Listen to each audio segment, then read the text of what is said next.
कक्षा 10वीं की स्टूडेंट फाइनल में आपके लिए हिंदी विषय के अध्याय 2 के इंपोर्टेंट क्वेश्चन लेकर आ चुका हूँ। क्या बात है सर, क्या बात है सर, क्या बात, ये बात है। अध्याय 2 है आपका। अध्याय 2 का पाठ का नाम है राम लक्ष्मण परशुराम संवाद। इसकी रचनाकार थे तुलसीदास।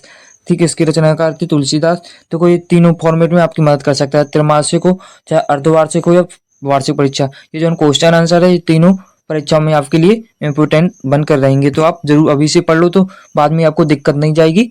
ठीक, अब आते हैं क्वेश्चन पर। क्वेश्चन आपका क्वेश्चन देखो, कवि परिचय। चाहे देखो सूरदास का कवि परिचय हो चाहे तुलसीदास का कवि परिचय हो, 100% आता है। 3 नंबर में आ जाता है या 2 नंबर में कभी कोई रचनाएं पूछ लेता है। ठीक, देखो इस पाठ का नाम था तुलसीदास। इनका स्थान कहाँ हुआ था? उत्तर प्रदेश। एक एक नंबर की क्वेश्चन भी इसमें पूछ लेता है, बीच से भी, तो देख लेना। ठीक, इसमें से कुछ पॉइंट लिखे हैं, उनका बचपन कैसा था, उनका जीवन शैली कैसी थी, ठीक, वो लिखे हैं। और रचनाएं, रामचरितमानस अवधि, कवितावली उनकी रचनाएं, गीतावली उनकी रचनाएं, ब्रजभाषा में होती गीतावली, दोहावली, कृष्ण गीतावली, विनय पत्रिका, ये कुछ उनकी रचनाएं हैं जो आपको पूछ लेता है 2-2 नंबर में, तो आ सकता है। तुलसीदास ने रामचरितमानस की रचना अवधि भाषा में की थी, 1 नंबर क्वेश्चन भी पूछ लेता है।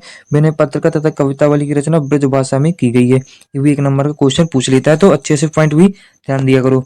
ठीक है, कुछ पॉइंट और है कुछ, जैसे रामचरितमानस का मुख्य छंद चौपाई है तथा बीच में दोहे, सोरठे और हरि गीत का तथा अन्य छंद भी प्रयोग गई हैं। ठीक, विनय पत्रिका की रचना गे पदों में हुई है। ये कुछ इंपोर्टेंट पॉइंट है, 1 नंबर में क्वेश्चन आ जाते हैं कि विनय पत्रिका की किन पदों में रचनाएं हुई है, तो गे पदों में रचनाएं हुई है, ऐसे पूछ लेता है कभी कभार एमपीओ। कवितावली में सवाया और कविता छंद की छटा देखी जा सकती है। उनकी रचना में प्रबंध और मुक्तक दोनों प्रकार के काव्यों में उत्कृष्ट रूप है। ठीक, तो कोई पाठ परिचय है आपका, वो पाठ परिचय बालकांड के आधार पर जन्म रामचरितमानस में आपको पाठ परिचय दिए गए। ठीक, आते हैं क्वेश्चन पर, आते हैं पहले क्वेश्चन पर आते हैं। पहला क्वेश्चन है, पाठ पुस्तक के आधार पर है, बुक के आधार पर आपके क्वेश्चन है, तो इम्पोर्टेंट तो है ही है, 2 नंबर का 100% आएगा, इसी क्वेश्चन आएंगे। पहले पढ़ते हैं, परशुराम की क्रोध करने पर लक्ष्मण ने धनुष के टूट जाने पर कौन कौन से इसका उत्तर ये, परशुराम के क्रोध करने पर लक्ष्मण ने धनुष के टूट जाने के लिए निम्न तर्क किए। पहला है, धनुष को तोड़ने वाला आपका ही कोई दास होगा। दूसरा है, ऐसे धनुष तो बचपन में हमने कई बार तोड़े हैं पर किसी ने हमसे कुछ नहीं कहा। तीसरा, इस धनुष में ऐसा क्या खास है कि आप इस पर ममता दिखा रहे हैं, सारे धनुष तो एक ही समान होते हैं। चौथा आपका पॉइंट है, यह धनुष तो बहुत पुराना धनुष था। पांचवा इसका पॉइंट है, इसलिए श्री राम जी के छूने पर ही टूट गया। इसमें श्री राम जी की कोई गलती नहीं है। अब आते हैं दूसरे क्वेश्चन पर। दूसरा क्वेश्चन आपका ये मोस्ट क्वेश्चन है, जो आपका पहला क्वेश्चन था, मोस्ट क्वेश्चन है, बहुत ही ज्यादा पूछा जाता है। ठीक, दूसरा क्वेश्चन पर आते हैं। दूसरा क्वेश्चन है, परशुराम के क्रोध करने पर राम और लक्ष्मण की जो प्रतिक्रियाएं हुई हैं उनके आधार पर दोनों के स्वभाव विशेषताएं अपने शब्दों में लिखिए। परशुराम के क्रोध करने पर राम और लक्ष्मण की जो प्रतिक्रियाएं हुई हैं इसमें दोनों के स्वभाव से अलग अलग विशेषताएं दिखाई देती हैं। देखो ये है आपकी विशेषताएं। ठीक, आप खुद ही स्क्रीनशॉट ले सकते हो या लिख सकते हो, कॉपी में आप नोट्स बना सकते हो। अब आते हैं तीसरे क्वेश्चन पर। तीसरा क्वेश्चन आपका ये है, लक्ष्मण और परशुराम के संवाद का जो आपको सबसे अच्छा लगा उसमें अपने शब्दों में संवाद शैली लिखी। ये मोस्ट क्वेश्चन नहीं है, वैसे ये सही है। ठीक, वो पहला ज्यादा क्वेश्चन मोस्ट था। आते हैं तीसरे के बाद चौथा क्वेश्चन आपका ये रहा। चौथा क्वेश्चन आपका ये है, परशुराम ने अपने विषय में सभा को क्या क्या कहा, इस चौपाई के आधार पर लिखिए। ठीक, ये भी मोस्ट क्वेश्चन नहीं है, वो पहला ही क्वेश्चन मोस्ट था, ये कॉपी के आधार पर है। ये है पांचवा क्वेश्चन मोस्ट है, लक्ष्मण ने वीर योद्धाओं को क्या क्या विशेषताएं दी। लक्ष्मण ने वीर योद्धाओं को निम्नलिखित विशेषताएं दी। पहला, लक्ष्मण कहते हैं सूर वीर युद्ध भूमि में युद्ध करते हैं। दूसरा, अपनी बड़ाई खुद करने से नहीं करते। तीसरा पॉइंट आपका ये रहा। तीसरा है, शत्रु को युद्ध उपस्थित देखकर अपनी प्रशंसा करने के बजाय अपनी वीरता दिखाने में विश्वास करते हैं। चौथा पॉइंट आपका, जो वीर होते हैं उनमें धैर्य और क्षमता भी भरपूर होता है। ठीक, अब आते हैं अगले क्वेश्चन पर। अगला क्वेश्चन आपका ये रहा, छठवां क्वेश्चन है, साहस और शक्ति के साथ विनम्रता हो तो बेहतर। इस कथन पर अपने विचार लिखिए। ये मोस्ट क्वेश्चन नहीं है। ये 2 क्वेश्चन है जो आपको 100% इसी अध्याय से आएंगे। ठीक, एक तो आ ही जाएगा 2 में से। ठीक, 7वां क्वेश्चन पर आते हैं। 7वां क्वेश्चन, ये भाव स्पष्ट करना है, ये भी मोस्ट क्वेश्चन नहीं है। ठीक, 7वें के बाद आते हैं।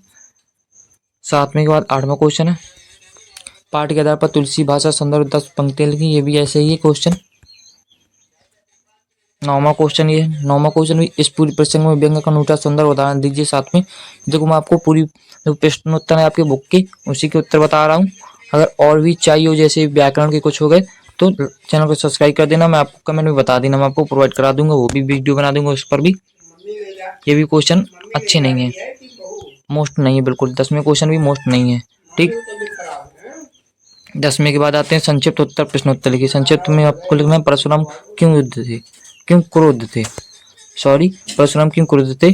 तो परशुराम क्रोध थे क्योंकि उनके गुरु शिव जी के धनुष को सीता स्वयंवर के दौरान श्री राम ने तोड़ दिया था। परशुराम अपना तथा अपने गुरु का अपमान मान रहे थे। दूसरा, राम ने क्रोध परशुराम से क्या कहा। इसमें से आपको विशेषताएं बतानी है। ये ऐसी क्वेश्चन है, ये भी मोस्ट क्वेश्चन नहीं है। परशुराम क्रोध करने पर लक्ष्मण धनुष को टूट जाने पर कौन कौन से तर्क दिए। ये थोड़ी मोस्ट है तो इसको भी पढ़ लेना। ठीक, तीसरे के बाद आते हैं अगले क्वेश्चन पर। अगला क्वेश्चन है आपका चौथा, किस कारण से लक्ष्मण क्रोध रोक कर परशुराम वचनों के सहन कर रहे थे। लक्ष्मण परशुराम को ब्राह्मण जानकर अपने क्रोध रोके हुए थे। उनके कुल ब्राह्मणों पर आघात नहीं किया जाता, उनके कुल ब्राह्मणों पर आघात नहीं किया जाता। ठीक, दीर्घ प्रश्न आपके हैं, ये भी मोस्ट क्वेश्चन नहीं है, ऐसे ही है। दूसरा, राम लक्ष्मण परशुराम संवाद के आधार पर राम का चित्र लिखिए। ऐसी क्वेश्चन है ये भी। तीसरा, पाठ के आधार पर लक्ष्मण के चरित्र चित्रण कीजिए। ये भी ऐसी है। अब आते हैं वस्तुनिष्ठ प्रश्न पर। वस्तुनिष्ठ प्रश्न आपके एक एक नंबर के हैं, जो एक एक नंबर की आपके विकल्प या खालिस्तान या सही जोड़ियां तीनों में पूछ लेता है। तीनों चारों फॉर्मेट में। लक्ष्मण संवाद परशुराम संवाद के चरित्र रचयिता हैं लक्ष्मण, तो इसका राइट आंसर तुलसीदास। दूसरा क्वेश्चन है, दूसरा है राम लक्ष्मण परशुराम संवाद किस ग्रंथ का अंश है। राम लक्ष्मण परशुराम संवाद रामचरितमानस। शिव धनुष कैसे टूटा गया। जोर लगाने पर केवल छूने के मात्र से, गिरने से उपयुक्त में से कोई नहीं, तो केवल छूने मात्र से। चौथा क्वेश्चन है आपका, राम और लक्ष्मण सीता जी के स्वयंवर में किस मुनि के साथ आए थे। तो इसका राइट आंसर है मुनि विश्वामित्र। ठीक, चौथे के बाद पांचवा है, राम का संवत किस वंश से है। राम का संवत सूर्यवंश से। इसका राइट आंसर का नंबर। छठवां क्वेश्चन है, क्षत्रिय कुलद्रोही कौन है। क्षत्रिय कुलद्रोही परशुराम। सातवां है, शास्त्रबाहु सम सो रिपु मोरा इस पंक्ति में अलंकार है। इस पंक्ति में अनुप्रास अलंकार इसका राइट आंसर है। आठवां क्वेश्चन है, शूरवीर और अपनी वीरता में प्रदर्शित करनी चाहिए स्वयंवर किस समय, अपने और अपने बड़े बताने के समय, युद्ध भूमि में। इसका राइट आंसर युद्ध भूमि। आठवीं के बाद नौवां क्वेश्चन है, तुम तो कालू हक जन लावा पंक्ति में कौन सा अलंकार है। उत्प्रेक्षा अलंकार। 10वां क्वेश्चन है, राम लक्ष्मण परशुराम संवाद किस रस की प्रमुखता है। किस रस की प्रमुखता है, तो वीर रस की प्रमुखता। इसका राइट आंसर है। ठीक है, अगला भाग कल आएगा। वीडियो पर पसंद आई हो तो लाइक कर देना, चैनल पर नए हो तो सब्सक्राइब कर लेना। अब मिलते हैं अगली वीडियो में, तब तक के लिए ऑल द बेस्ट।